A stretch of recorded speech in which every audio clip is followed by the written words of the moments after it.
Delhi border पर किसान आंदोलन के बीच गौतम बुद्ध नगर में धारा 144 लागू कर दी गई है। गौतम बुद्ध नगर प्रशासन ने कोरोना महामारी का हवाला देते हुए धारा 144 को लागू किया है, जो 2 जनवरी 2021 तक लागू रहेगी। इस दौरान नोएडा में बिना इजाजत के जुलूस नहीं निकाला जा सकता है और न ही कोई चक्का जाम कर सकेगा। जिला प्रशासन का यह फैसला ऐसे समय सामने आया है जब दिल्ली बॉर्डर पर किसान आंदोलन कर रहे हैं और उन्होंने 8 दिसंबर को भारत बंद का आह्वान किया है।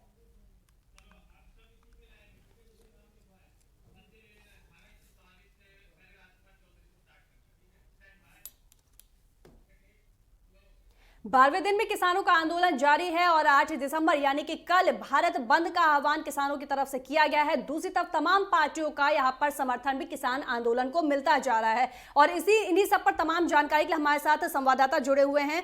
राजकुमार चौधरी हमारे साथ जुड़े हुए हैं, बुराड़ी मैदान से मिताली चंदौला जुड़ी हुई है, गाजियाबाद बॉर्डर से अजीत जुड़े हुए हैं, चिल्ला बॉर्डर से विवेक दीक्षित हमारे साथ बने हुए हैं। सबसे पहले राजकुमार चौधरी, हम आपके पास आएंगे, आपसे जानने की कोशिश करेंगे कि 12वें दिन एक तरफ किसानों का आंदोलन जारी है और दूसरी तरफ यहाँ पर कोरोना का हवाला देते हुए नोएडा में धारा 144 लागू कर दी गई है। क्या कुछ जानकारी मिल पा रही है और क्या ये बिगड़ते हुए हालात को देखते हुए ये फैसला लिया गया है?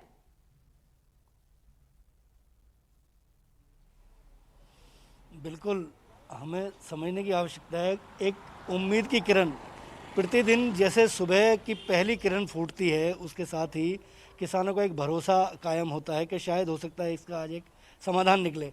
लेकिन मेरे हाथ में वो नोटिफिकेशन है, क्योंकि नेटवर्क 10 एक जिम्मेदार न्यूज़ चैनल है, इसलिए हम सारी बातें तथ्यों पे करेंगे और सच सामने आना चाहिए। बिल्कुल, इसको मैं थोड़ा सा पढ़ूंगा, मुझे 2 मिनट का एक समय हम अपने दर्शकों तक पहुंचाने का प्रयास करेंगे कि जो नोटिफिकेशन धारा 144 जो लगाई गई है गौतम बुद्ध नगर में, केवल नोएडा में नहीं है, ये गौतम बुद्ध नगर, पूरा जनपद गौतम बुद्ध नगर जो लगता है, ये गौतम बुद्ध नगर बिल्कुल दिल्ली से सटा हुआ इलाका है। मध्य प्रदेश और अन्य राज्यों से आने का रास्ता, दिल्ली का एक द्वार है जो और प्रदेशों में जाने का रास्ता खोलता है। उत्तर प्रदेश शासन के आदेश अनुसार 3 दिसंबर 23 नवंबर 2020 द्वारा इस संबंध में संशोधित गाइडलाइन भी जारी की गई है। शब्दों को बड़ा पढ़ने की आवश्यकता है, शब्दों को बड़ा सुनने की आवश्यकता है। साथ ही दिनांक 23/12/20 पूर्व प्रधानमंत्री स्वर्गीय चौधरी चरण सिंह जी की जयंती, दिनांक 25/12/20 को क्रिसमस पर्व और 31 को वर्ष के अंतिम दिन पर तथा दिनांक 1 जनवरी 2021 को नववर्ष के उपलक्ष्य में विभिन्न कार्यक्रम आयोजित किए जाएंगे। इन अवसरों पर असामाजिक तत्वों द्वारा शांति व्यवस्था को भंग किए जाने की आशंका से इनकार नहीं किया जा सकता। अतः मैं आशुतोष द्विवेदी, अपर पुलिस उपायुक्त कानून एवं व्यवस्था गौतम बुद्ध नगर, आज दिनांक 6 दिसंबर 20 को दंड प्रक्रिया संहिता की धारा 144 के अंतर्गत निम्न आदेश जारी करता हूं। इसमें 10 पॉइंट हैं। 10 पॉइंटों में बिल्कुल धारा 144 लागू कर दी गई है और यहाँ पर हवाला जरूर कोरोना का दिया है, लेकिन ये बात हर कोई समझ सकता है कि आखिर ये इतना बड़ा फैसला अचानक से क्यों लिया गया है प्रशासन की तरफ से, क्योंकि लगातार प्रदर्शन का दौर भी जारी है और कल भारत बंद का आह्वान किया गया है। गाजियाबाद बॉर्डर पर हमारे साथ संवाददाता अजीत जुड़े हुए हैं। अजीत, 12वें दिन किसान आंदोलन के क्या हालात हैं?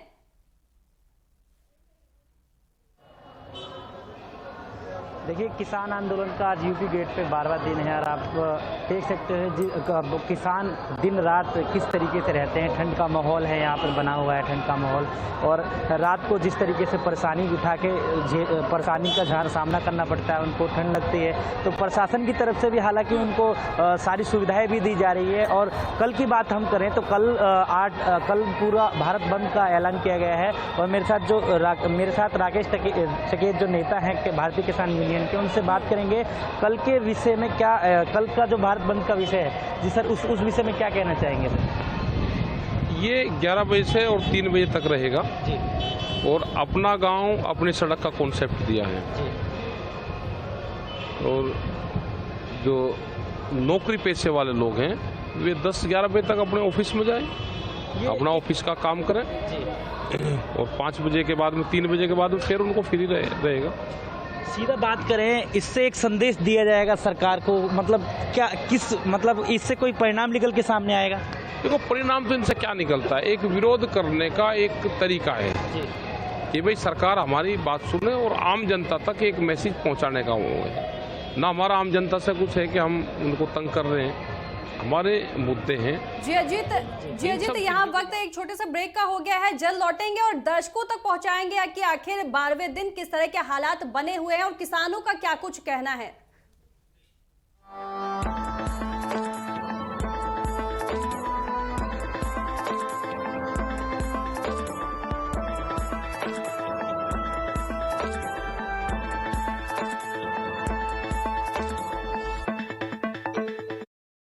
कोरोना संक्रमण को रोकने के लिए उत्तराखंड सरकार के प्रयासों में अपना योगदान दें। अगर कोरोना का कोई भी लक्षण नजर आए, जैसे खांसी, बुखार या सांस लेने में कठिनाई हो, तो डरे नहीं और न ही छुपाएं। तुरंत डॉक्टर से संपर्क करें। सही समय पर जांच जरूरी है। राज्य सरकार द्वारा कोरोना टेस्टिंग हेतु व्यापक व्यवस्थाएं की गई हैं। कोरोना से बचाव के लिए मास्क पहनना, हाथों को साफ रखना और आपस में 2 गज की दूरी बनाकर रखना जरूरी है। जब तक दवाई नहीं, तब तक ढिलाई नहीं। परंपरा, रीति रिवाजों का देश भारत।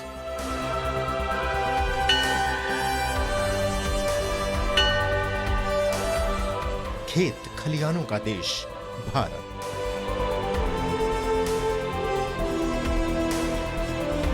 अपनी मिट्टी, अपना देश। आत्मनिर्भर पंचायत यानी आत्मनिर्भर लोकतंत्र।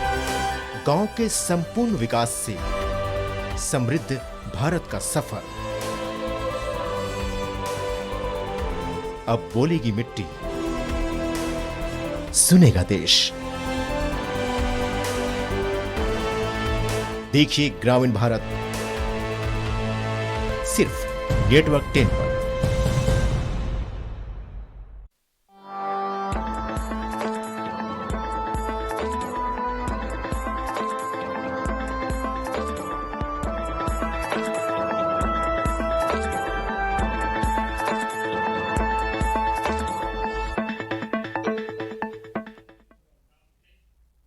ब्रेक के बाद स्वागत है आपका। लगातार 12वें दिन भी किसानों का आंदोलन जारी है और कल भारत बंद का आह्वान किया गया है। क्या कुछ स्थिति बनी हुई है, क्या कुछ हालात यहां बॉर्डर पर बने हुए हैं, तमाम जानकारी के हमारे साथ संवाददाता जुड़े हुए हैं। चिल्ला बॉर्डर से विवेक दीक्षित हमारे साथ जुड़े हुए हैं। विवेक, आपके पास आएंगे। चिल्ला बॉर्डर पर इस वक्त मौजूद किसानों से बातचीत करने की कोशिश करिए। क्या कुछ हालात बने हुए हैं और क्या कुछ उनका कहना है। कल भारत बंद का आह्वान किया गया है और तमाम दलों का समर्थन भी मिल रहा है। बिल्कुल शिखा, मैं आपको बता दूं, इस वक्त मौजूद है हम चिल्ला बॉर्डर पे, जहां पर यहाँ पर हमारे साथ किसान भाई भी मौजूद है। यहाँ पे लगातार आंदोलन कर रहे हैं। यहाँ पर टेंट लगाकर यहाँ बैठे हुए हैं। कहीं ना कहीं सर ये बताइए, धारा 144 लागू कर दी गई, आप यूपी गेट पे बैठे हुए हैं, तो किस तरह की समस्याएं आप लोग के सर सामने आ रही हैं? नहीं, 144 लगाता चाहे कुछ भी कर दे, हम यहाँ से हटेंगे नहीं और हम दिल्ली जा करके रहेंगे। आंदोलन किसी भी कीमत पर गाँव में आज हमने तैयारी शुरू कर दी है। कल हमारा भारत बंद है। आज हमने सुबह ही मीटिंग करी है, 10 बजे की मीटिंग थी हमारी। सभी कार्यकर्ताओं गांव-गांव में संदेश दे दिया है। सभी कार्य अपने अपने गांव में दुकान बाजार बंद कराएंगे। हमारे यहाँ उद्योगपति और उनसे भी हमारी बैठक हुई है। हमारे उद्योग व्यापार मंडल जो बाजार है, मार्केट है, ट्रांसपोर्टर्स से सबसे हमारी बात हो गई है। सब हमारा इसमें सहयोग करेंगे क्योंकि सबकी ये लड़ाई है। किसान अन्न पैदा करता है, खेती के लिए काम करता है, तो किसान जो पूरे देश को फल, सब्जी, अनाज सब कुछ देता है, सरकार उसके साथ अन्याय करेगी तो उसके लिए सभी लोग तैयार हैं लगभग। बिल्कुल। बीसी प्रधान भी हमारे साथ जुड़े हुए। प्रधान जी, किस तरह से कल का एजेंडा क्या है? आप लोग कल किस तरह से चक्का जाम करेंगे? कल हमने रणनीति बनाई है, सबको जिम्मेदारी दी गई है, अलग अलग सेक्टरों के, गाँवों में सब जगह जिम्मेदारी दी गई है। पूरी तरह हमें इसे सफल बनाना है क्योंकि सरकार किसानों की ताकत देखना चाहती है। ये बहुत गलतफहमी में है सरकार। अगर भाई किसानों की ताकत देखना चाह रही है, जिसने इन्हें बनाया है, आज आप उसकी ताकत देख रहे हो, ये बड़े शर्म की बात है। नहीं तो ये कहते हैं कि दूसरी पार्टियां समर्थन कर रही है। अरे भाई, समर्थन का मौका ही क्यों देते हो? आप पहले ही हमारी बात सुन लो ना। किसान बिल के किसान कानून के साथ साथ केंद्र सरकार के प्रति नाराजगी सीधे तौर पर किसानों के मन में देखने को मिल रही है। बुराड़ी मैदान से हमारे साथ मिताली चंदोला जुड़ी हुई है। मिताली, आपके पास आएंगे, आपसे जानेंगे बुराड़ी मैदान पर इस वक्त क्या कुछ स्थिति बनी हुई है। और दूसरी तरफ हम यहाँ ये भी देखेंगे कि कल भारत बंद का आह्वान किया गया है, उससे ठीक पहले यहाँ पर नोएडा और गौतम बुद्ध नगर में ये सीधे तौर पर धारा 144 लागू कर दिया गया है। और हालांकि यहाँ पर कोरोना का हवाला दिया गया है, लेकिन स्पष्ट तौर पर समझ में आ रहा है कि आखिर इतना बड़ा फैसला क्यों लिया गया होगा। जी बिल्कुल, लेकिन अगर मैं बुराड़ी मैदान की आपको बात बताऊं तो यहाँ पर सारे कुछ शांतिप्रिय तरीके से है, लेकिन अहम बात यह है कि बैठकों का दौर चल रहा है। मेरे साथ अभी किसान भाई मौजूद हैं। आपको बताना चाहूंगी कि पोस्टर्स वगैरह भी इन्होंने तैयार करे हैं और इसमें लिखा हुआ है खेती सबदा जीवन है। तो यहाँ पर है, इनसे कल की रणनीति के बारे में बात करते हैं। फिर मैं थोड़े जानना चाहती है कि कल जो चक्का जाम हैगा तो केड़ी रणनीतियां है थोड़ी, क्योंकि सरकार थोड़े अगे झुक नहीं रही है, अपनी गल पे अडिग हैगी। हाँ जी, देखो गल ये है जी, 5 वार मीटिंग हो चुकी है और 5 वार मीटिंग होने के बावजूद भी कोई भी ਉਹਦਾ ਰਿਜ਼ਲਟ नहीं निकलिया है। ਜਦੋਂ मीटिंग का नहीं रिजल्ट निकलिया ਤਾਂ ही ਸਾਡੇ ਆਗੂਆਂ ਨੇ, ਕਿਸਾਨ ਆਗੂਆਂ ਨੇ ਫੈਸਲਾ ਲਿਆ ਕਿ ਅਸੀਂ ਪੂਰੇ ਦਿੱਲੀ ਦਾ ਚੱਕਾ ਜਾਮ ਪੂਰੇ ਦੇਸ਼ ਦਾ ਕਰਾਂਗੇ ਤਾਂ ਜੋ ਸਰਕਾਰ ਤੇ ਉਸ ਦਾ ਹੋਰ ਪ੍ਰਭਾਵ ਪੈ ਸਕੇ ਜੀ। नो फार्मर नो फूड, आपसे ये जानना चाहूंगी कि कल चक्का जाम है और शासन प्रशासन भी पूरी तरह से तैयार है, मुस्तैद है और कानूनी कार्रवाई भी कर सकता है। तो किसानों में आक्रोश देखने को मिल रहा है क्योंकि 5वें दौर की बैठक भी बेनतीजा निकली, कोई भी ठोस समाधान यहाँ पर नहीं निकला है और तारीख पे तारीख किसानों को मिल रही है, जिससे सीधे तौर पर नाराजगी देखने को मिल रही है केंद्र सरकार के प्रति। गाजियाबाद बॉर्डर पर अजीत हमारे साथ बने हुए हैं। अजीत, आपके पास आएंगे, आपसे जानने की कोशिश करेंगे क्या कुछ आगे की रणनीति किसान बना रहे हैं।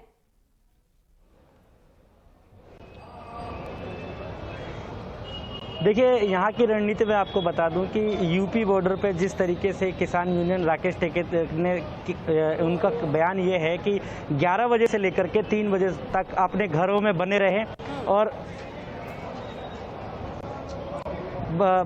और जिस प्रकार से घर से बाहर ना निकले।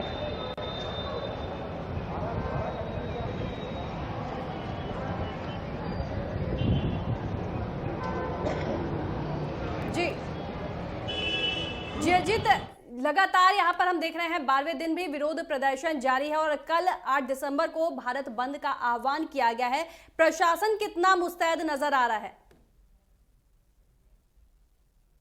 करके यहाँ पे एक बड़ी तैयारी है, जिस तरीके से शांतिपूर्ण तरीके से, हालांकि ये एक संदेश देने के लिए ये भारत बंद का ऐलान किया गया है। सीधा सरकार को ये संदेश देने के लिए ये भारत बंद का ऐलान किया गया है। यहाँ पर 11 बजे से लेकर के 3 बजे तक लोगों को अपील भी किया गया है कि अपने घर में बने रहें।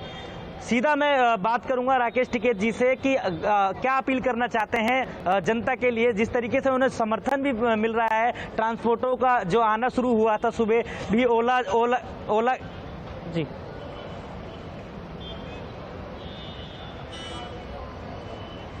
जी जी अजीत, आप राकेश टिकैत जी से बात करने की कोशिश कीजिए कि आखिर कल के लिए क्या कुछ रणनीति है, वो जनता से क्या कुछ अपील कर रहे हैं। भारी पुलिस फोर्स भी तैनात कर दिया गया है यहाँ पे। हालांकि आला अधिकारी जितने गाजियाबाद के प्रशासन के हैं यहाँ सभी मौजूद है और ठीक सामने भी दिल्ली का जो बॉर्डर लगता है वहाँ पे तमाम जो आला अधिकारी हैं दिल्ली के, वो भी अपने भारी पुलिस बल के जरिए यहाँ पे जो है वो तैनात किए गए हैं, जिससे कि किसी भी तरीके की कोई होनी यहाँ ना घटे या किसी भी प्रकार से कोई परेशानी किसी को ना उठानी पड़े। हालांकि ये चीज़ कह दिया है, साफ कर दिया है कि जो भारत बंद का जो जिस तरीके से आम जनता को परेशानी ना उठानी पड़े उस जी। तो लगातार 12वें दिन में विरोध प्रदर्शन जारी है और अब ये विरोध प्रदर्शन की आंच जो है अब वो यहाँ भारत बंद के आह्वान में तब्दील हो गई है। कल 8 दिसंबर को भारत बंद का आह्वान किया गया है, जिसे तमाम दलों का समर्थन भी मिल रहा है और क्योंकि जो यहाँ का कंज्यूमर है वो भी तो महंगी चीजें खरीदता है, ये उसी की लड़ाई तो है। ये भी सब गांव से आन के यहाँ पे रहना शुरू करा है, क्या इनको सस्ती चीजें मिलती है? किसान से सस्ती और इनको महंगा, ये जो बीच का रास्ता है इसी के रास्ते को तलाश कर रहे हैं। जो महंगाई यहाँ पे बढ़ रही है उसी के लिए तो है, ये तो उन्हीं के तो आवाज़ है, ये शहरवासियों की आवाज़ है। और इसमें 11 बजे तक जिनको ऑफिस जाना, जो कामकाजी लोग हैं वे अपना ऑफिस तक जाए, अपना काम करें। 3 बजे के बाद में फिर वे फ्री हैं। सभी दुकानदारों से अपील है कि वे लंच के बाद में 3 बजे के बाद में दुकान खोल लें। ये हमारी अपील सभी लोगों से। ट्रांसपोर्टर नहीं आ रहे, आम जनता नहीं कोई आ रही, तो दुकान वाले क्या करेंगे? वे भी अपने घरों पर है। और जो दुकान नहीं बंद करेगा तो उनको करेंगे, हम उनको चिन्हित करेंगे। तो आपको क्या लगता है ये जो संदेश है वहाँ तक कुछ असर होगा? बिल्कुल असर होगा। देखो, ये पॉलिटिकल पार्टी भी तो करते थे ना, ये भी तो अपना असर ही दिखाते थे, तो हम भी दिखा लेंगे अपना असर। शिकायत तो इन्होंने ही हमको तो कहीं ना कहीं छठे दौर की अब बैठक होगी, उसमें हाँ। कुछ परिणाम निकल के आएगा इस संदेश को लेकर, भारत बंद को लेकर के। हाँ, क्या लगता है आपको?